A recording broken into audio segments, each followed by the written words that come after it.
शुरू करते हैं जी। Chapter number 4, ब्लैंचार्ड।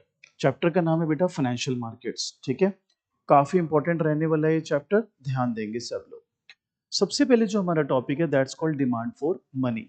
देखो, डिमांड फॉर मनी समझने से पहले ना ये समझ लो कि हमारे पास सिर्फ दो ही ऑप्शंस हैं। या तो जो पैसा है हम अपने पास कैश की फॉर्म में रख सकते हैं, या ट्रांजैक्शंस करने के लिए, या बॉन्ड्स में लगा सकते हैं। दोनों चीजों के अपने अपने फायदे और नुकसान हैं। तो अगर मैंने यहाँ लिख दिया है we only have two choices, money and bonds. बाकी नोट्स मेरे जिसमें से डिटेलिंग कर सकते हैं हम सब। मनी का क्या फायदा है, आपको ट्रांजैक्शंस करने में आसानी रहेगी। जब भी कोई ट्रांजैक्शन करना है यू हैव मनी, फटाफट ट्रांजैक्शन कर ली। लेकिन नुकसान क्या है, कोई इंटरेस्ट नहीं मिलेगा। सो हमारा टॉपिक है demand for money. We have only two choices, money and bonds. If we keep money तो हमें ट्रांजैक्शंस करने में सुविधा रहेगी। और मगर नुकसान जो है, इसकी फ्लिप साइड जो है वो ये है that we are not gonna get any interest on it. On the other end अगर हम बॉन्ड्स में पैसा लगाते हैं तो हमें इंटरेस्ट मिल जाएगा, which is a good thing. लेकिन बैड थिंग एक तो ये है कि आपको रिस्क रहेगा, लेकिन उसको हम अभी साइड कर देते हैं। क्यों? क्योंकि here we are talking about government bonds, suppose risk है ही नहीं। लेकिन दूसरा नुकसान क्या है, ट्रांजैक्शंस के लिए वो यूज नहीं हो सकता। तो अगर जब भी ट्रांजैक्शन करनी पड़ेगी पहले आपको बॉन्ड बेचना पड़ेगा। सो वो बड़ी हैसल है। तो अब एज एन इंडिविजुअल मैं कितना डिमांड करूंगा मनी का, वो डिपेंड करेगा मेरे पास ऑप्शंस क्या क्या हैं।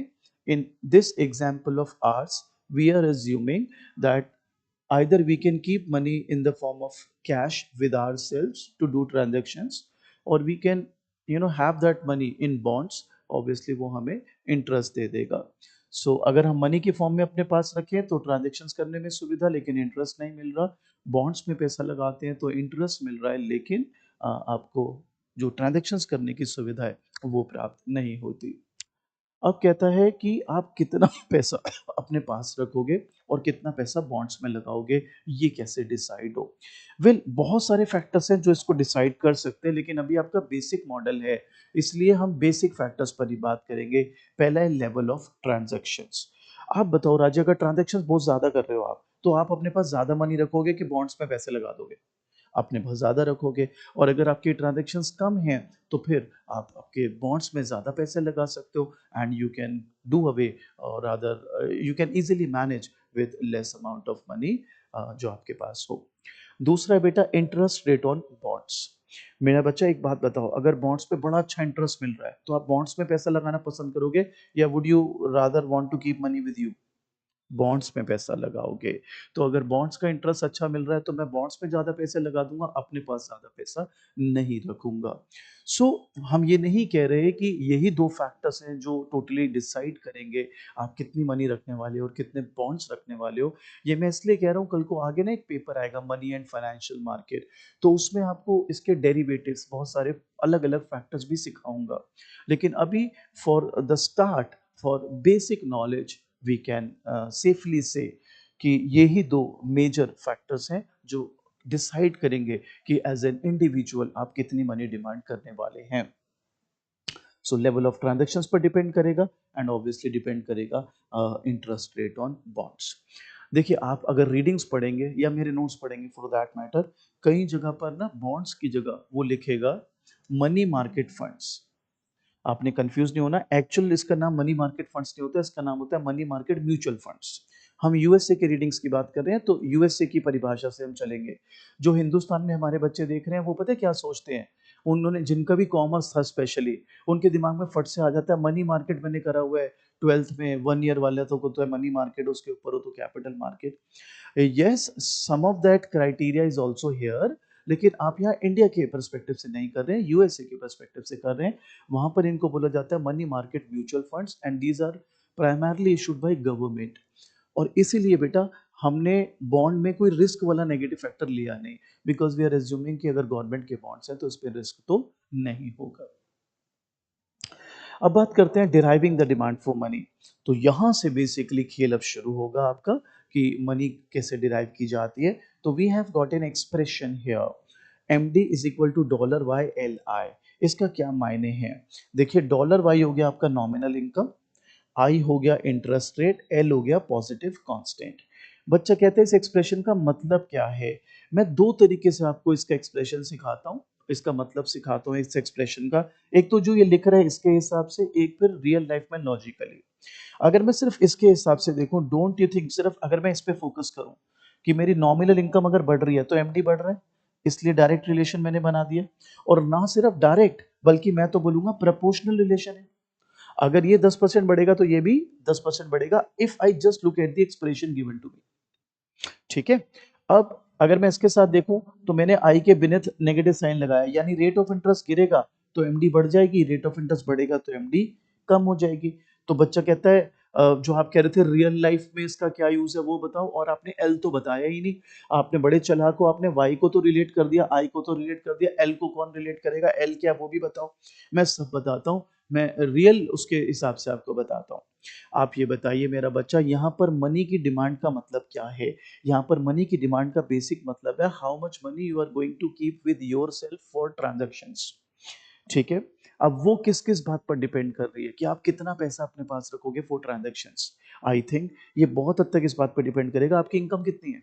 अगर आप ज्यादा पैसे कमाते हो तो you will be keeping more money with yourself for transaction. आप कम पैसा कमाते हो तो you will be keeping less money with you for doing transactions. So ये तो वही हो गया, इनकम बढ़ेगी तो आपकी जो मनी डिमांड है वो भी बढ़ जाएगी। अब बच्चा कहता है मेरे को एक्सप्रेशन से मत बताओ, मेरे को लॉजिकली बताओ। ये तो मैं समझ गया इनकम बढ़ेगी एमडी बढ़ेगी, आप ये कैसे कह रहे हो प्रोपोर्शनेटली बढ़ेगी।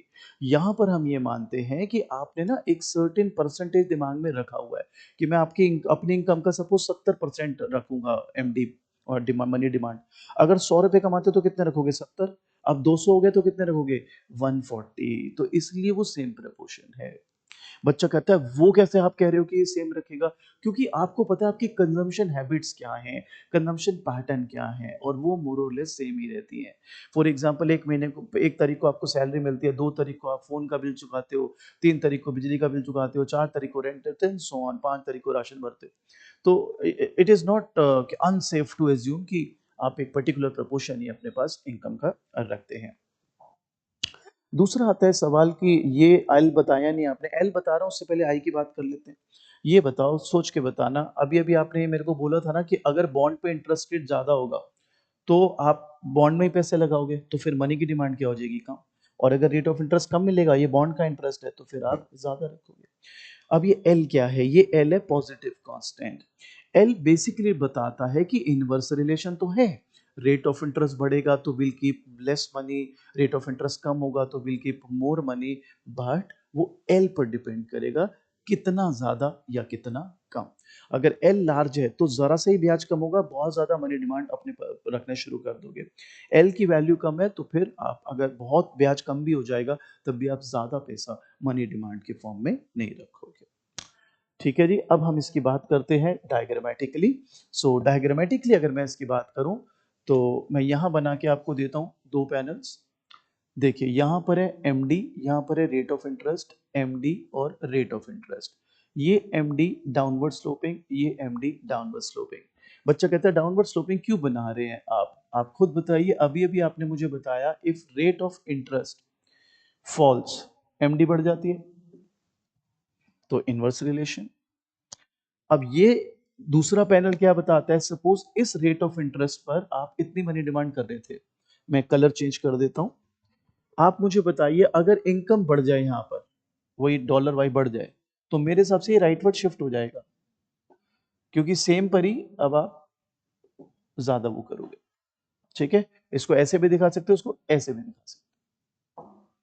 ठीक है, आपकी रीडिंग ये वाला दिखाएगी। ठीक है, तो अब डिटर्मिनेशन ऑफ इंटरेस्ट रेट 1 ये हम चालू करेंगे। ये सबसे इंटरेस्टिंग होने वाला है, वो हम बताएंगे।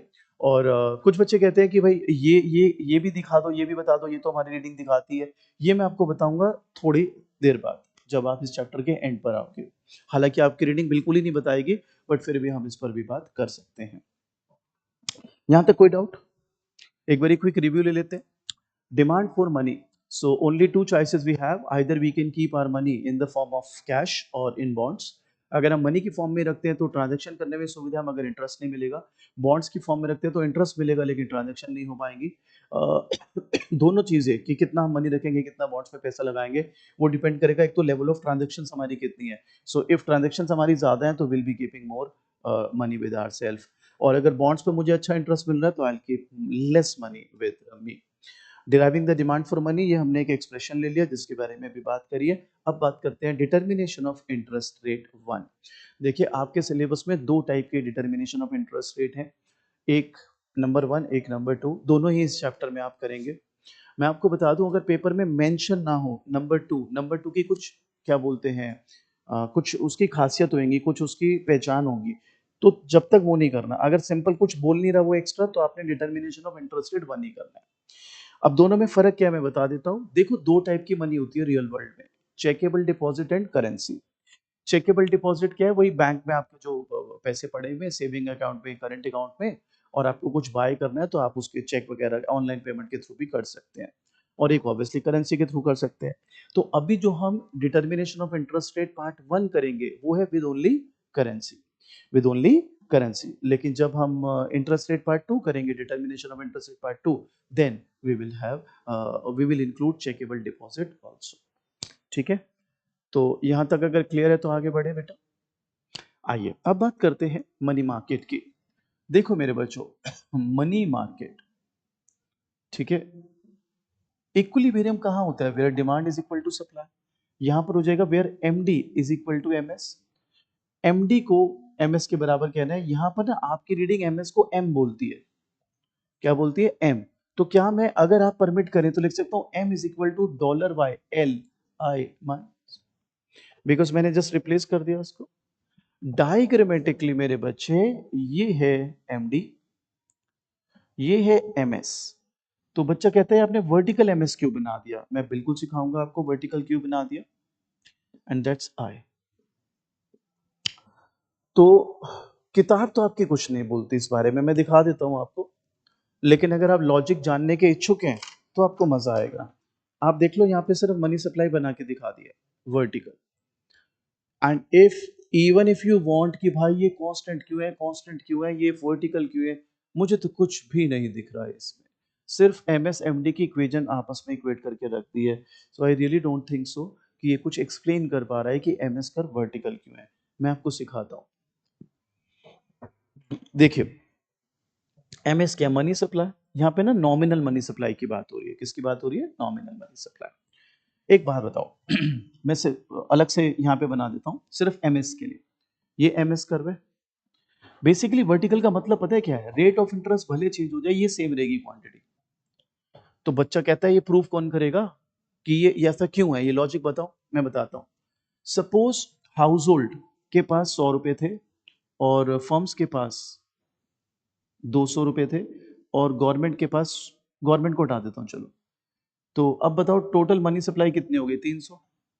अब सपोज रेट ऑफ इंटरेस्ट कम हो गया, रेट ऑफ इंटरेस्ट कम हो गया, आप बताओ हाउस होल्ड क्या करेगा, बॉन्ड पे कम ब्याज मिल रहा है तो अपने पास ज्यादा पैसे रखेगा, यस और नो। जैसे आरओआई कम हुआ तो इसने अपने पास ज्यादा पैसे रखने शुरू कर दिए। यहां पर आप दो तरीके से समझ सकते हो। एक मिनट के लिए आपको समझाने के लिए मैं कहता हूं ये बॉन्ड का इंटरेस्ट नहीं है, सपोज ये बैंक का इंटरेस्ट है, जो बैंक आपको रेट ऑफ इंटरेस्ट दे रहा है। अगर बैंक आपको कम ब्याज दे तो आप बैंक में ज्यादा पैसे रखोगे या अपने पास ज्यादा रखोगे, अपने पास। सपोज आपने बढ़ा के 150 कर ली अपने पास, ठीक है, बात बॉन्ड से मान लो या बैंक से मान लो, बात तो एक ही है, ये बात क्लियर।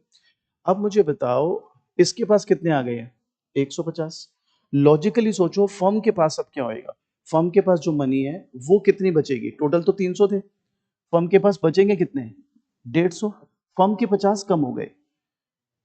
बताओ क्यों कम हो गए, इसका कोई लॉजिक, बिल्कुल। लेकिन इसका भी अगर सफाई से हम देखें तो हम क्या कह रहे हैं कि अगर ब्याज कम भी हो जाए तब भी money supply is not change, इसलिए मनी सप्लाई कर्व क्या रहता है, वर्टिकल।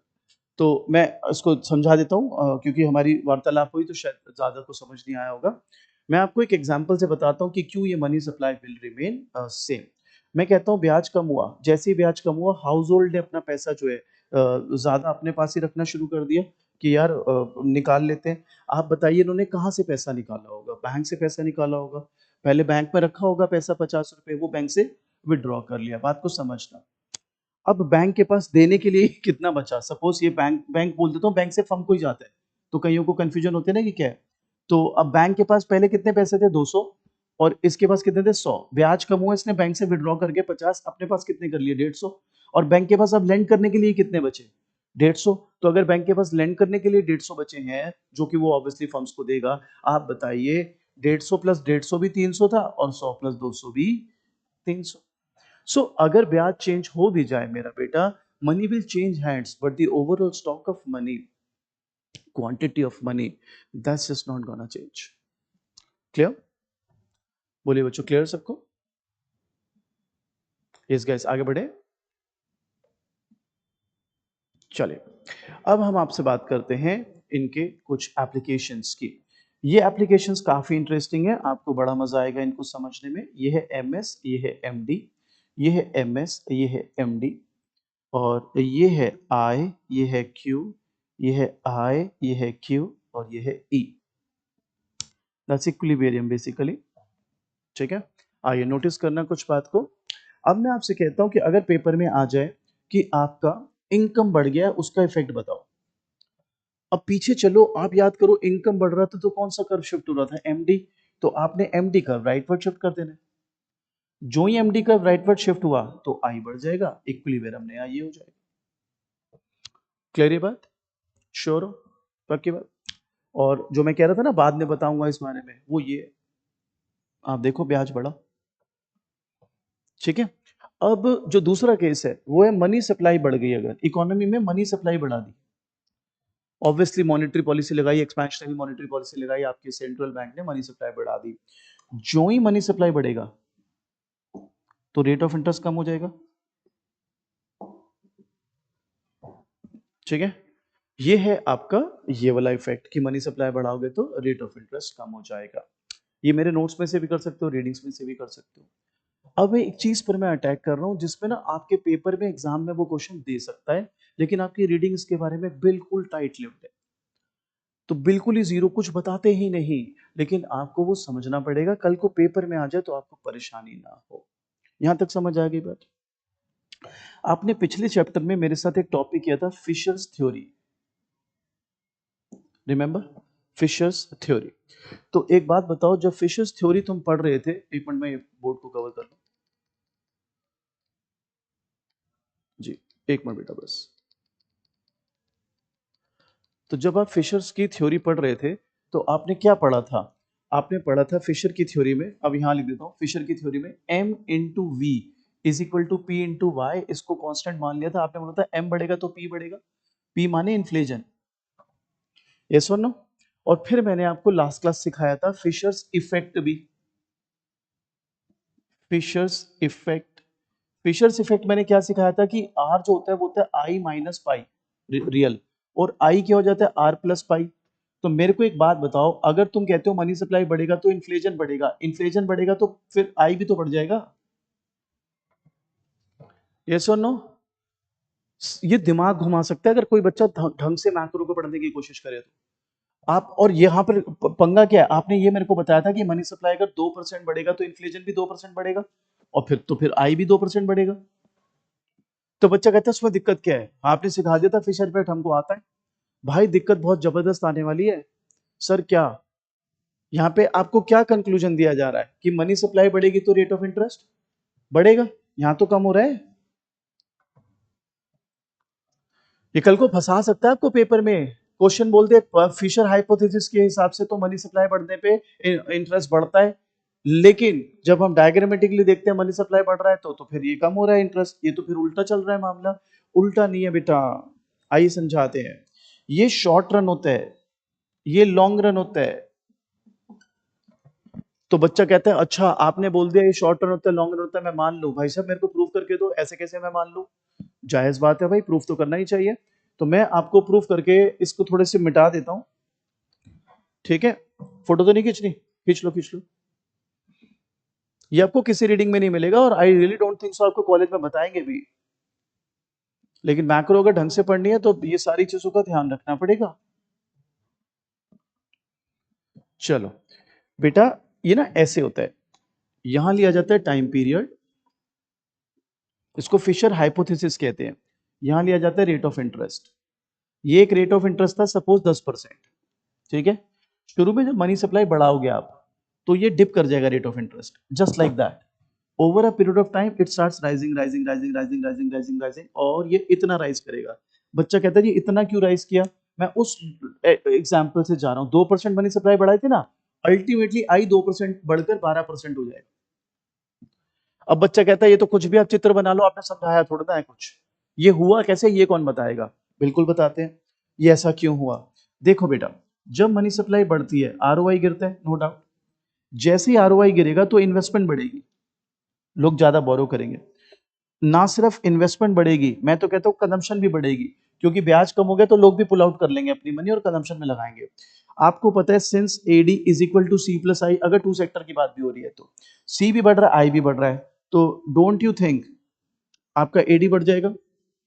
और अगर एडी बढ़ा तो प्राइस बढ़ेंगे।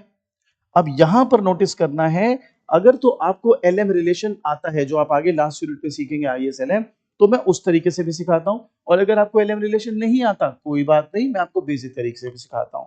तो मैं इसके दो तरीके सिखा दूंगा आपको, जिस तरीके से आपको आसान लगे। पहला बेसिक तरीका कि हम तो ज्ञान ही नहीं है जी, हमें नॉर्मल तरीके से बताओ। आप बताओ, अगर प्राइसेस बढ़ गए तो डोंट यू थिंक प्रोड्यूसर्स, उनको फायदा होगा? So they would like to increase supply, ये सुनो। सप्लाई बढ़ाने के लिए उन्हें क्या चाहिए? मनी। मनी के लिए वो किस पर अप्रोच करेंगे? बैंक के पास। बैंक के पास पैसा लिमिटेड है, मांगने वाले सारे आ गए, तो बैंक आरओआई क्या करेगा? बढ़ा देगा, और ये बढ़ बढ़ के वहां तक पहुंचेगी। जिनको एलएम रिलेशन आता है, आपको जानकारी के लिए बता दें, एमएस होता है एम बाई पी। अगर पी बढ़ेगा तो एमएस डाउन हो जाएगा, एमएस डाउन होता है तो एलएम लेफ्टवर्ड शिफ्ट हो जाता है, और अगर एलएम लेफ्टवर्ड शिफ्ट होगा तो आरओआई बढ़ जाती है। अगर कॉलेज में आपने ये वाला डायग्राम करा हो, उससे समझ सकते हो आप, I S L M, L M leftward shift, ब्याज बढ़ गया, ठीक है। लेकिन वो आप जब आई एस एल एम सीख लोगे आई गेस, तब आप बेहतर समझ पाओगे। लेकिन मैं वीडियो इस तरह से बना रहा हूं कि कल को जब आप वापस रिवाइज कर रहे हो आई एस एल एम करने के बाद भी, तो आपको दोनों चीजें एकदम क्रिस्टल क्लियर बैठ जाए दिमाग में। तो कल को अगर पेपर में आता है कि फिशर हाइपोथेसिस तो कहता है कि मनी सप्लाई बढ़ने पर रेट ऑफ इंटरेस्ट बढ़ेगा, जबकि हम मॉनेटरी अगर पॉलिसी लगाते हैं और मनी सप्लाई बढ़ा के देखते हैं, और हमने इंटरेस्ट रेट डिटर्मिनेशन पार्ट 1 किया, तो उसमें तो ब्याज कम हो रहा है, तो फिर आपका जवाब ये होना है कि ये शॉर्ट रन फिनोमिना है, वो लॉन्ग रन फिनोमिना है, एंड उसकी पूरी एक्सप्लेनेशन भी है। और अगर आपको लगता है कि सर आपने तो मुझे समझा दिया, मैं पेपर में कैसे लिखूंगा, मेरे नोट्स में मैंने बैक क्वेश्चन बना रखा है इसका, आप वहां से बिल्कुल पढ़ सकते हैं। बहुत ही साधारण भाषा में, बहुत ही नॉर्मल भाषा में हमने इसका आंसर बना रखा है। तो ये था आपका interest rate determination part 1 along with this two applications. Applications काफी इंपॉर्टेंट है, ये पेपर में आती हैं। अब इस चैप्टर में से आपको अगला टॉपिक आता है मॉनेटरी पॉलिसी, और वो तो थ्योरी है। मेन जो आपको टॉपिक अब देखना है, जिस पर ये समझ लीजिए एमएफएम का पेपर भी जब करोगे आप आगे, मनी एंड फाइनेंशियल मार्केट, उसमें भी यूज होगा वो, और काफी इंपॉर्टेंट है। वो है इंटरेस्ट रेट डिटर्मिनेशन 2। जैसे आपने देखा इंटरेस्ट रेट डिटर्मिनेशन 1 में हमने सिर्फ करेंसी लिया, उसमें हम करेंसी के साथ क्या लेंगे? Checkable deposit. और अगर आप इंटरेस्ट रेट डिटर्मिनेशन पार्ट 2 भी कर लेते हैं अलॉन्ग विद थोड़ा सा मॉनेटरी पॉलिसी का theory, this chapter will be over. So जी, आई होप यहां तक समझ आ गया सबको। चलिए बच्चों, तो हमने अभी तक किया determination of interest rate part 1। अब हम करते हैं determination of interest rate part 2। तो बच्चे, आपका एक जायज सा सवाल होगा इसमें कि दोनों में फर्क क्या है। देखिए, जब हम determination of interest rate part 1 कर रहे थे, तो उसमें हमने आपको बोला था that you have two options, either you can keep money with yourself, money demand, और you can keep the money in bonds. यहाँ पर determination in interest rate part 2 में आपने जो डिसाइड करना है कि आपने कितना मनी अपने पास रखना है। Earlier it was like just आप करेंसी की फॉर्म में अपने पास रख रहे थे। यहाँ पर आप एक तो ये डिसाइड करोगे how much money you want to keep with yourself, uh, साथ ही आपको ये देखना पड़ेगा उसमें से भी आप कितना करेंसी की फॉर्म में रखना चाहेंगे और कितना बैंक में डिपॉजिट करेंगे। जैसे आपके पास कोई भी सो कॉल्ड अपने पास पैसे हैं, तो वो कुछ आप कैश की फॉर्म में रखते हो, कुछ बैंक में डाल देते हो, इट्स लाइक दैट ओनली। तो आइए शुरू करते हैं। तो सबसे पहले हमने यहाँ लिखा भी है कि अब जो डिमांड फॉर मनी होगा, पहले सिर्फ करेंसी की फॉर्म में आप रख रहे थे, अब आप करेंसी और चेकेबल डिपॉजिट दोनों ही देखेंगे कि भाई मैं अपने पास करेंसी की फॉर्म में कितना पैसा रखूं और चेकेबल डिपॉजिट की फॉर्म में कितना पैसा रखूं।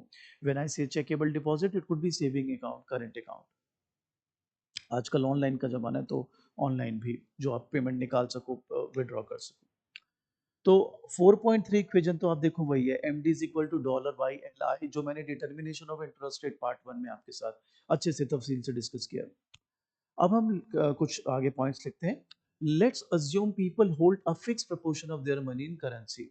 तो अब ये तो मुझे पता है कि कुछ वो करेंसी की फॉर्म में रखने वाले हैं और कुछ चेकेबल डिपॉजिट्स की फॉर्म में। हम यहाँ पर अज्यूम कर रहे हैं कि एक पर्टिकुलर फिक्स प्रपोर्शन लोगों ने सोच रखा है जो वो करेंसी की फॉर्म में रखेंगे, डिनोटेड बाय सी। तो अगर सी वो करेंसी की फॉर्म में रख रहे हैं तो 1 माइनस सी वो चेकेबल डिपॉजिट की फॉर्म में रख रहे होंगे। So 1 minus C will this be checkable deposit proportion. Let's call demand for currency CUD and demand for checkable deposit capital D small d। तो यहां तक हमने क्या मान लिया कि हम जो करेंसी की फॉर्म में अपने पास पैसा रखेंगे वो एक फिक्स प्रपोर्शन सी है, और फिर ऑब्वियसली 1 माइनस सी हम चेकेबल डिपॉजिट की फॉर्म में रखेंगे। करेंसी की टोटल डिमांड को C U raise to the power D बोला गया है, और चेकेबल डिपॉजिट्स या डिमांड डिपॉजिट्स की टोटल डिमांड को capital D raise to the power small D बोला गया है। तो अब हम यहाँ पर ये बिल्कुल आराम से देख सकते हैं दैट करेंसी की डिमांड क्या रहेगी, C U D C M D, क्योंकि पूरी एम डी का आप सी प्रपोर्शन जो है, सी फ्रैक्शन जो है वो करेंसी के फॉर्म में रखेंगे, और डिमांड डिपॉजिट जो होगा वो होगा 1 minus C of M D. Minded M D क्या था, हमने पीछे भी देखा ना, जस्ट आप कितना मनी अपने पास रखना चाहते हैं। अब आपको उसमें भी फर्दर दो डिसीजन लेना है, कितना मनी अपने पास रखना चाहते हैं, उसमें से भी कितना करेंसी की फॉर्म में रखना चाहते हैं और कितना डिमांड डिपॉजिट। जितना करेंसी की फॉर्म में रखेंगे वो टोटल एमडी का सी प्रपोर्शन होगा, जितना डिमांड डिपॉजिट्स की फॉर्म में रखेंगे वो टोटल मनी डिमांड का 1 माइनस सी फ्रैक्शन होगा। अब बात करते हैं डिमांड फॉर रिजर्व्स। एक बात बताइए, आप आपके डिपॉजिट्स बैंक में डालेंगे, चेकेबल डिपॉजिट जिसको आपने बोला, आप शुरू से ये बात जानते नहीं जानते तो जान लीजिए, हर बैंक के पास जब भी डिपॉजिट्स आते हैं तो उनको अपने पास कुछ रिजर्व्स रखने पड़ते हैं। आप इसको एलआरआर भी बोल सकते हैं, legal reserve ratio, which comprises of CRR and SLR. Cash reserve ratio कौन सा होता है, जो सेंट्रल बैंक के पास कुछ इनको रखना पड़ेगा कमर्शियल बैंक्स को। एसएलआर होता है जो खुद अपने पास थोड़ा लिक्विड फॉर्म में रिजर्व्स रखने पड़ते हैं। ये लीगली भी जरूरी होता है, कल को कोई पैसे अपने वापस मांगने आ जाए तो आपके पास थोड़ा पैसा होना चाहिए, so that you can give money back. हालांकि ये थोड़ा कंट्रोवर्शियल टॉपिक है, इस पर कभी आप बड़े हो जाएंगे मनी एंड फाइनेंशियल मार्केट में, कभी मुझे मौका मिलेगा आपको पढ़ाने का, तब इस पर मैं तफसील से बात करूंगा। अभी मैं नहीं उस पर जा रहा हूँ। बस ये समझ लीजिए कि बैंक को रिजर्व रखना पड़ता है। तो let theta be the reserve ratio, let R be the reserves of bank. ये बात हमने स्पेसिफिकली लिखी है, larger the checkable deposit more the reserves. Like simple सी बात है ना, जितने ज्यादा डिपॉजिट होंगे उतने ज्यादा रिजर्व्स रखने पड़ेंगे। So रखेंगे rather। Let capital D be the amount of checkable deposit. So R is equal to theta D। अब बेटा R क्या है जो रिजर्व रखेंगे, D क्या है टोटल डिपॉजिट जो आया, तो उसका थीटा परसेंटेज वो रिजर्व्स रखेंगे। फॉर एग्जांपल 1 लाख रुपए का डिपॉजिट आया, 10% आपका सपोज थीटा है, दैट इज रिजर्व रेशो।